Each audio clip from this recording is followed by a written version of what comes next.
Ya. Assalamualaikum warahmatullahi wabarakatuh.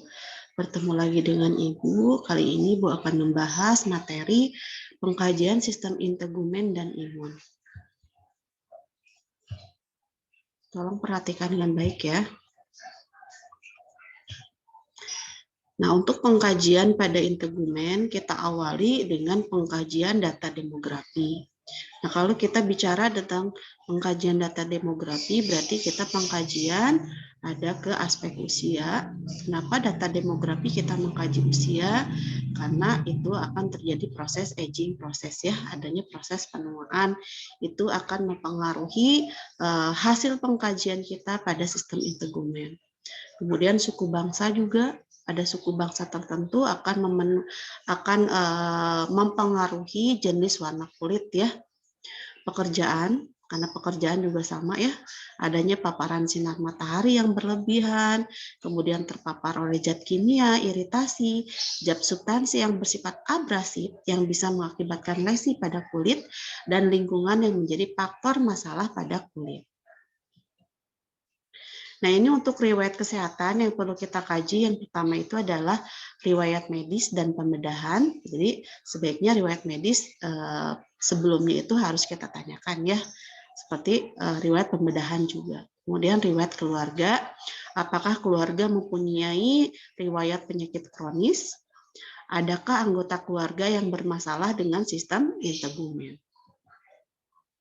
Riwayat pengobatan juga sama ya, itu juga harus dikaji karena ini juga akan mempengaruhi proses inflamasi. Contohnya adalah penggunaan obat-obat alergi yang secara sistemik ataupun topikal ya. Pengobatan yang diberikannya apa, kapan, dosis dan frekuensinya berapa. Riwayat sosial juga itu perlu dikaji tadi karena ada hubungan dengan riwayat pekerjaan, aktivitas sehari-hari dengan lingkungan, rekreasi, dan sebagainya. Nah, untuk riwayat kesehatan saat ini yang harus kita tanyakan yang pertama adalah kapan klien saat mulai pertama kali mendapat masalah pada kulit. Misalnya klien datang ke poliklinik dengan keadaan kulitnya itu misalnya tiba-tiba mengalami lesi. Jadi kita tanyakan itu kapan pertama kali munculnya ya. Kemudian bagian tubuh mana yang pertama kali terkena?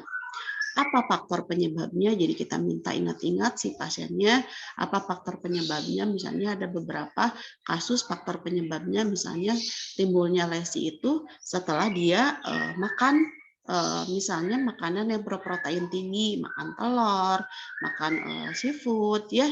Jadi kita tanya apa faktor penyebabnya. Kemudian adakah masalah yang menyertai ya seperti gatal, rasa terbakar, baal, nyeri, demam, naus ya, pada beberapa kasus alergi juga bisa mengakibatkan mual dan muntah, vomiting itu muntah, diare, sakit tenggorokan, badan terasa dingin dan kaku. Coba itu tanyakan pada saat klien mengeluhkan timbulnya misalnya ada masalah pada bagian integumen. Nah, apakah keadaan memburuk jika terpapar sinar matahari, pengobatan, panas atau dingin? Pada beberapa kasus tertentu, gangguan misalnya pada integumen itu karena dicetuskan karena faktor alergi ya. Jadi kita tanyakan. Apakah faktor pencetusnya karena makanan? Tadi yang sudah Ibu jelaskan ya, ada spray baru. Spray baru tuh misalnya ada wangi-wangian yang bisa mengakibatkan alergi pada bagian integumen kulit si pasien ya, sabun baru, misalnya penggunaan sabun baru ataupun kosmetika baru ya. Apakah terdapat rasa gatal, terbakar, kesemutan seperti ada yang merayap tadi ya. Kemudian adakah gangguan kemampuan sensasi kulit? Nah, kemudian kita juga kaji riwayat dietnya. Nah, kita lihat berat badannya, tinggi badannya, kemudian kita hitung IMT-nya, bentuk tubuhnya, makanan yang disukai. Kenapa kita harus mengkaji nutrisi? Karena nutrisi yang tidak adekuat juga bisa menjadikan faktor ya predisposisi atau mencetuskan adanya lesi dan memperlambat penyembuhan luka ya. Jadi pada beberapa kasus malnutrisi itu bisa menghambat penyembuhan luka ya, defisiensi asam lemak, peminum alkohol juga sama ya, bukan hanya malnutrisi, peminum alkohol juga sama, ada beberapa kasus yang bisa mempengaruhi perubahan pada kulit. Faktor makanan bisa menjadi faktor predisposisi terjadinya urtikaria ataupun terjadinya akne. Misalnya makanan yang goreng-gorengan, itu pada beberapa orang itu bisa menimbulkan timbulnya jerawat. Sehingga kita kaji juga pola kebiasaan makannya. Status sosial ekonomi, jadi latar belakang status ekonomi klien, jadi kita lihat apa klien berada pada sosial ekonominya, apakah menengah ke bawah ataupun menengah ke atas. Kondisi lingkungannya seperti apa ya? Kondisi lingkungan, kemudian faktor penyebab penyakit tadi ada beberapa kasus dari pekerjaan, karena misalnya pekerjaannya itu sering terpapar dari sinar matahari sehingga mengakibatkan ada masalah pada inti bumi. Kemudian personal hygiene juga ya. Sosek yang rendah, personal hygiene yang buruk itu juga bisa mempengaruhi timbulnya masalah pada bagian inti bumi. Nah, untuk riwayat kesehatan sekarang, jika masalah kulit sudah dapat diidentifikasi, kaji kapan klien pertama kali melihat adanya ras itu kemerahan ya. Kemudian bagian tubuh mana yang pertama kali ras kemerahan tersebut? Apakah pada area tangan, pada area kaki, pada area wajah? Kemudian, apakah masalahnya dapat diatasi atau bertambah jelek? Misalnya, si pasien itu sebelum dia datang ke poliklinik, misalnya sudah berapa kali mencoba, misalnya pakai talak, salisil, ternyata dia bisa mengurangi misalnya keluhan yang dirasakan si pasiennya. Jadi kita tanyakan, apakah selama ini ada intervensi enggak yang dilakukan oleh pasien? Nah, tindakannya itu bisa membuat masalahnya menjadi baik atau memperburuk keadaannya. Jika masalahnya sama dengan penyakit sebelumnya, kaji penyebab lesi kulit, bagaimana cara mengatasinya. Ini misalnya sudah beberapa kali misalnya dia berjerawat, dia sudah tadi misalnya dia itu ada nggak penanganan sebelumnya yang pernah dia lakukan, misalnya mencuci dengan sabun muka ya, misalnya untuk mengatasi penyebabnya. Terus kita juga tanya munculnya jerawat itu pada saat apa sih? Misalnya kalau pada saat pada perempuan, misalnya pada saat menjelang menstruasi, atau tadi kita kaji misalnya karena kebiasaan makan yang goreng-gorengan, ada minyak misalnya yang bisa mengakibatkan timbulnya jerawat ya. Nah, kemudian hubungkan biasanya di rumah cara mengatasinya pakai apa ya. Jadi kita tahu dulu bagaimana si pasien untuk mengatasi permasalahan yang dihadapinya. Hubungkan dengan gejala selain ada jerawat misalnya di wajah, ada keluhan lain enggak? Atau misalnya bukan jerawat ya, dia alergi misalnya alergi akibat makan makanan laut ya, ikan misalnya udang. Nah, setelah makan ikan udang itu ada gejala gatal-gatal enggak, rasa terbakar, rasa baal, demam, naus tadi ya, beberapa kasus alergi juga bisa mengakibatkan mual, muntah, nyeri tenggorokan ataupun kaki kuduk ya. Identifikasi yang membuat masalah menjadi baik ataupun menjadi jelek. Nah, untuk pemeriksaan fisik bisa kita lakukan dengan teknik inspeksi dan palpasi. Ya, ini merupakan prosedur utama untuk memeriksa kulit ya dengan menggunakan pen light. Jadi kita pakai alat bantunya pen light untuk sebagai penyinaran. Terus pakaian dilepaskan seluruhnya dan diselimuti dengan benar ya. Proteksi diri sarung tangan ini kalau misalnya si alerginya itu bersifat menyeluruh, jadi kita bisa minta pasien mengganti pakaiannya dengan pakaian rumah sakit biar lebih mudah kita untuk mengkajinya ya.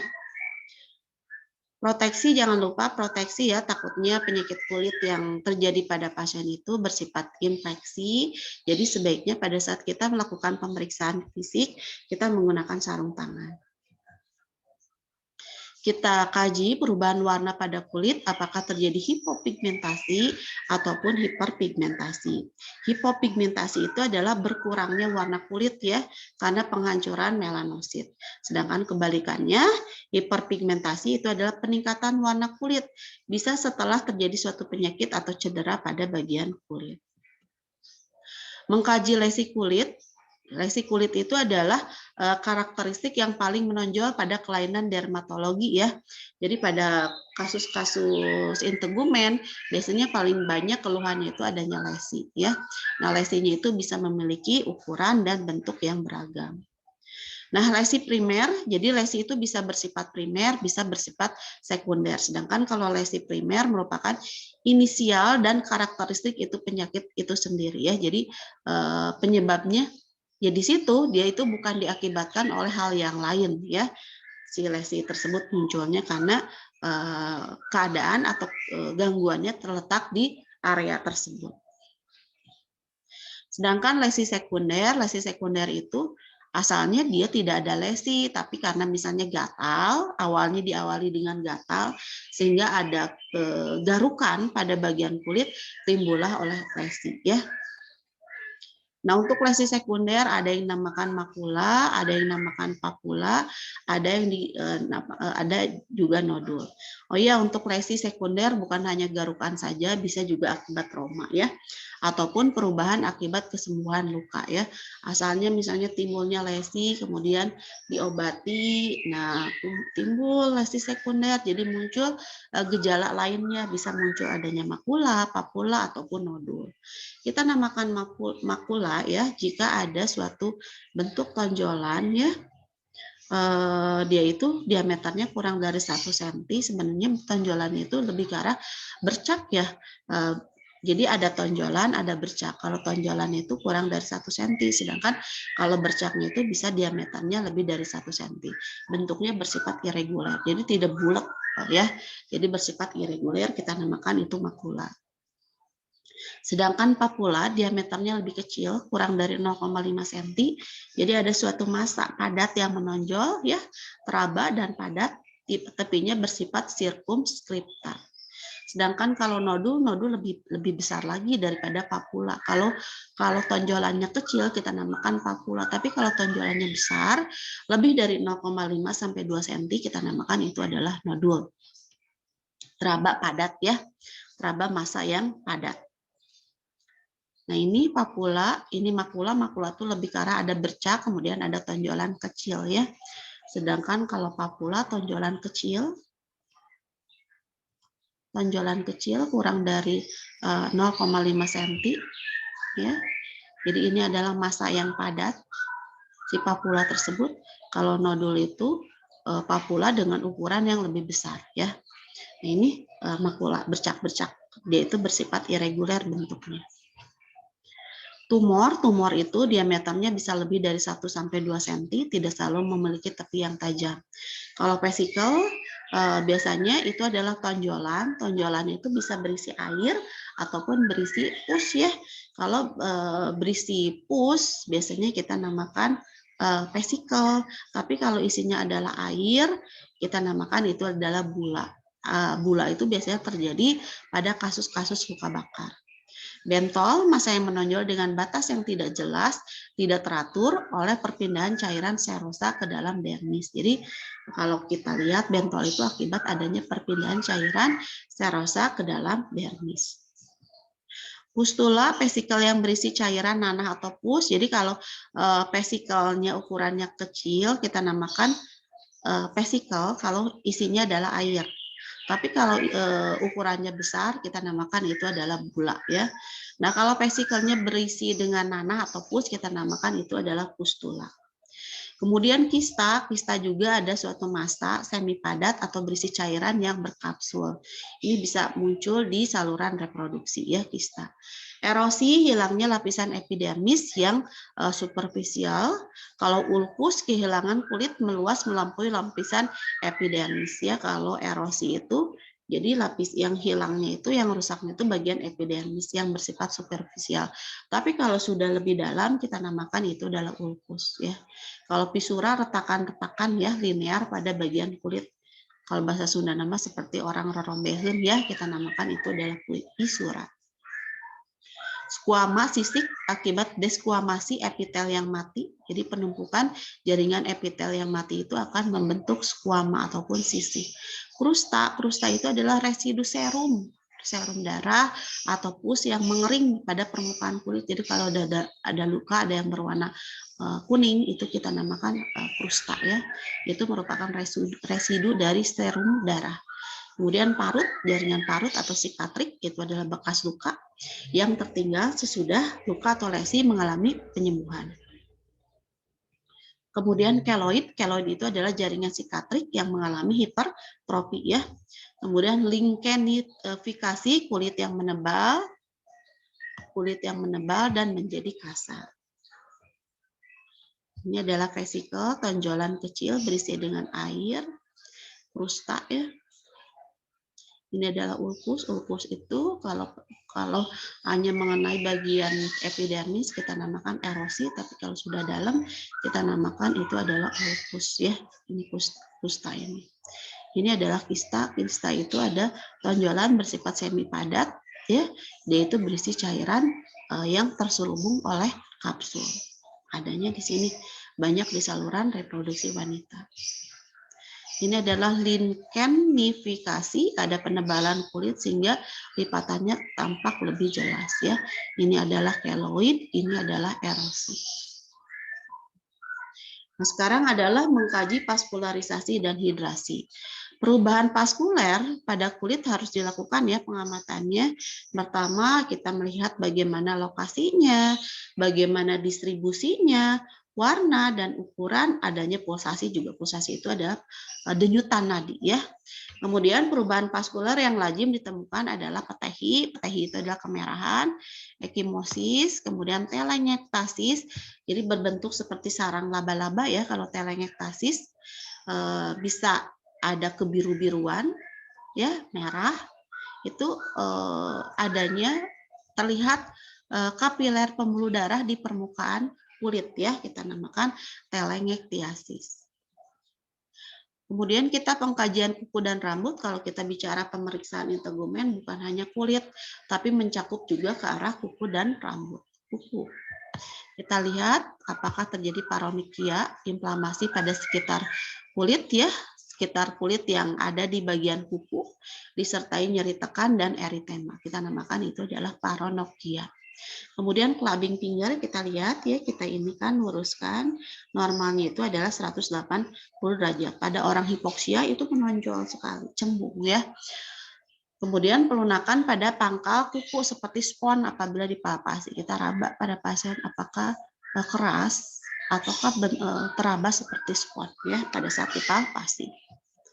Rambut dilakukan secara inspeksi dan palpasi, kita lihat, kemudian kita palpasi juga ya, penerangannya harus lumayan cukup, supaya kita lihat adakah lesi pada bagian kulit kepala. Kita menggunakan sarung tangan, catat warnanya, teksturnya, dan distribusinya kalau kita mengkaji pada bagian rambut. Nah, perubahan lain pada rambut, ada yang namakan, kliennya itu adalah hirsutisme. Hirsutisme itu perempuan tapi dia berjanggut ya. Ini terjadi pada saat wanita mengalami menopause, walaupun tidak semua mengalami kondisi seperti itu, di mana hormon estrogennya sudah berkurang kan pada saat menopause, sudah tidak bisa berfungsi maksimal lagi ya, sehingga karena kekurangan hormon estrogen inilah yang mencetuskan tumbuhnya rambut di sekitar wajah.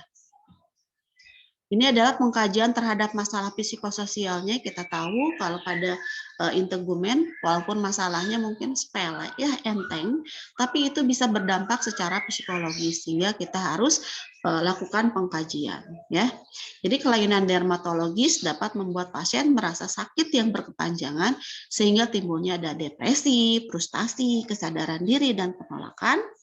Ini terjadi bisa akibat dari gatal-gatal, iritasi karena dia garuk-garuk terus, kulitnya banyak lesi, itu bisa mengakibatkan depresi ya bagi si pasien.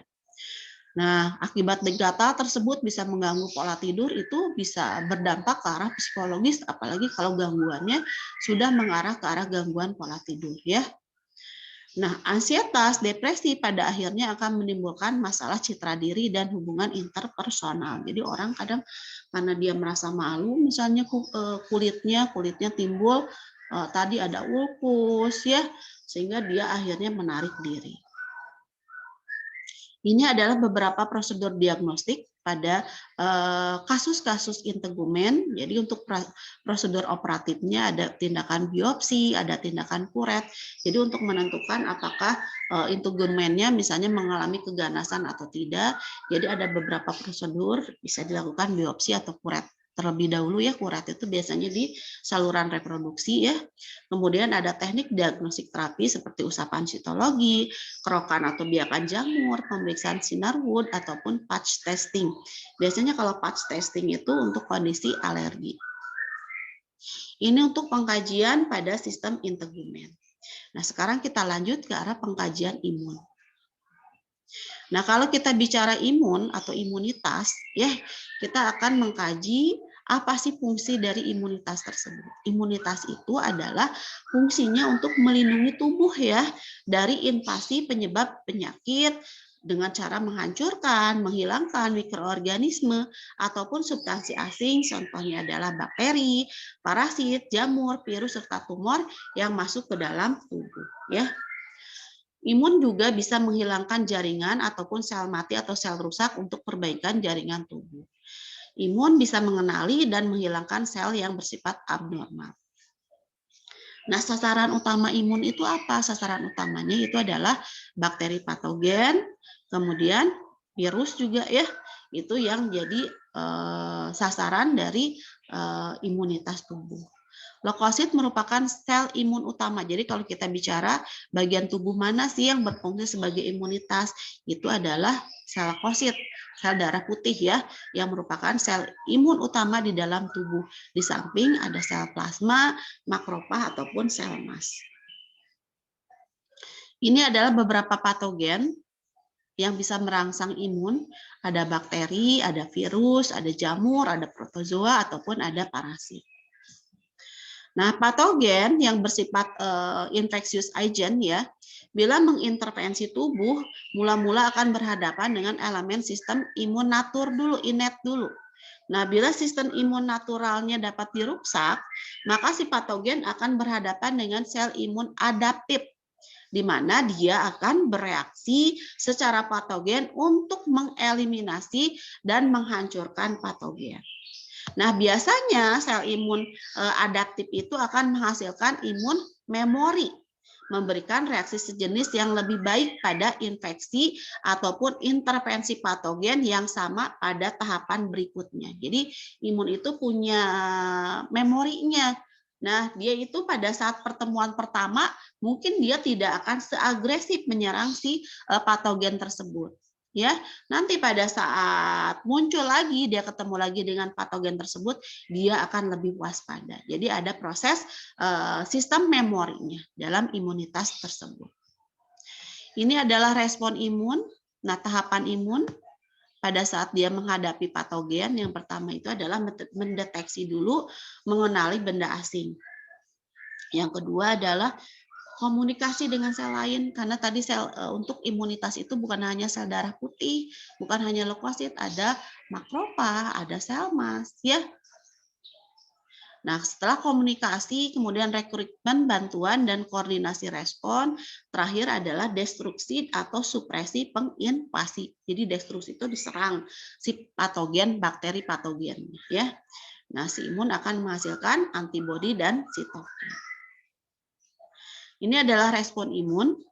Respon imun alami non-spesifik ada sejak lahir, tidak memiliki target tertentu, terjadi dalam beberapa jam, atau beberapa menit, atau beberapa jam, sehingga timbullah reaksi inflamasi. Itu adalah respon imun alami yang bersifat non-spesifik. Jadi ada proses peradangan. Ya. Sedangkan respon imun didapat spesifik, biasanya spesifik terhadap jenis tertentu. Respon terhadap paparan satu terjadi dalam beberapa hari. Paparan berikutnya lebih cepat, ya. Jadi responnya pada paparan pertama itu bisa bersifat lama, tapi pada saat ketemu selanjutnya itu responnya akan lebih cepat. Ini adalah salah satu respon dari imunitas, yaitu adalah inflamasi atau peradangan yang bersifat non-spesifik ya, respon imunnya. Nah, merupakan respon lokal tubuh terhadap infeksi ataupun perlukaan. Tidak spesifik hanya untuk mikroba ya, tetapi semua sama apabila ada perlukaan, baik itu karena panas, dingin, trauma ya, itu akan mengakibatkan proses inflamasi. Pemeran utama pada saat proses inflamasi ada neutrofil, monosit, dan makrofag. Nah, sekarang kita bahas apa itu inflamasi. Inflamasi itu adalah respon tubuh terhadap injuri, tapi bukan hanya patogen tadi ya, tapi bisa juga akibat cedera, akibat respon panas, dingin ya. Nah, itu bisa mengakibatkan respon inflamasi. Nah, ini adalah reaksi inflamasi, bisa meliputi peningkatan suplai darah ke tempat infeksi, ya, terjadi proses vasodilatasi ya. Kemudian peningkatan permeabilitas kapiler darah karena reaksi endotel kapiler darah menyebabkan molekul besar protein serum keluar menuju tempat infeksi sehingga bengkak biasanya respon dari inflamasi tersebut. Yang ketiga, leukosit terutama neutrofil, monosit keluar dari kapiler menuju ke situs infeksi karena kemotaksis ya. Ini adalah tanda-tanda inflamasi, ada rubor, ada tumor, ada kolor, ada dolor. Rubor itu kemerahan, tumor itu adalah bengkak, kalor itu adalah panas, dolor itu adalah sakit. Yang terakhir adalah fungsiolaisa ya, tanda-tanda inflamasi itu. Apa fungsiolaisa itu? Artinya adalah kehilangan fungsi jaringan yang terinfeksi. Jadi mengalami kerusakan pada jaringan yang mengalami infeksi.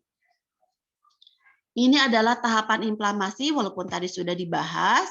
Jadi pada saat awal terjadinya inflamasi, yaitu masuknya bakteri ke dalam jaringan, akan terjadi suatu sistem mikrosirkulasi ke area terinfeksi, sehingga akan meningkatkan aliran darah tadi.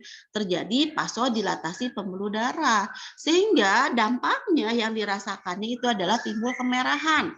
Jadi kalau kita ini, tangan kita mengalami inflamasi, respon awalnya itu adalah kemerahan dulu. Kemudian kalau kita raba, panas karena berkumpul aliran darah di situ ya. Yang ketiga itu adalah permeabilitas kapiler atau penul yang terinfeksi terhadap protein meningkat. Nah, dampak dari peningkatan permeabilitas tersebut sehingga part vaskuler mengalami kebocoran. Nah, terjadilah difusi protein dan filtrasi air ke intersitial. Sehingga kita lihat pada kasus setelah terjadi proses inflamasi terjadilah proses bengkak. Jadi awalnya merah, nyeri diikuti dengan bengkak ya. Awalnya merah, panas diikuti dengan bengkak dan nyeri. Yang keempat, keluarlah neutrofil, monosit dari kapiler karena tadi ada kebocoran ya. Jadi keluarlah neutrofil, monosit dari kapiler dan penula ke intersitial. Nah, terjadilah proses penghancuran bakteri, mau jamur ya. Nah, pada saat terjadi pengeluaran tahap inflamasi, tahapan kelima itu adalah penghancuran patogen ya. Kemudian yang keenam, kalau kondisi imun tubuhnya bagus, akan diikuti dengan proses perbaikan jaringan. Ini untuk gambarannya, misalnya terjadi proses perlukaan akibat injuri, misalnya nih teriris pisau ya di dalam tubuh ini. Yang pertama itu responnya itu adalah akan mengeluarkan mediator seperti histamin, kinin, prostaglandin. Nah, dampak dari pengeluaran histamin, prostaglandin itu yang pertama itu akan mengakibatkan vasodilatasi arteriol. Kemudian peningkatan permeabilitas akan pengeluaran neutrofil, monosit, dan limfosit ke area ya. Nah, dampak dari vasodilatasi akan terjadi lokal hiperemi, akan terjadi penumpukan darah sehingga terlihatnya ada kemerahan pada area tempat inflamasi tersebut ya. Kemudian hangat pada saat kita raba. Nah, peningkatan kapiler pembuluh darah akan mengakibatkan kebocoran protein dari vaskuler sehingga mengakibatkan nyeri, mengakibatkan bengkak ya.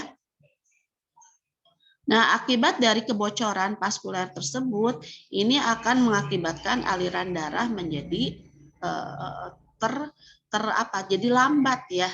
Nah, jadi lambat tersebut terjadilah proses marginasi leukosit ya ke dinding kapiler darah. Nah, terjadilah fagositosis, dimakanlah si patogen tersebut oleh sel-sel imunitas di dalam tubuh ya. Nah, setelah terjadi proses ini akan diakhiri dengan proses penyembuhan atau proses healing ya. Inilah penjelasan bagaimana tahapan proses inflamasi pada tubuh. Kalau secara kerjanya bagaimana imunitas tubuh kita bekerja tidak terlihat. Cuman kalau misalnya terjadi suatu gangguan, tadi misalnya adanya suatu cedera, akan terjadi proses tahapan inflamasi ya. Mudah-mudahan apa yang sudah Ibu jelaskan bisa dipahami. Kalau ada yang belum dipahami, mangga bisa ditanyakan di kolom chat yang ada di GCR. Untuk pertemuan sekarang Ibu cukupkan. Sekian, Ibu tutup ya. Assalamualaikum.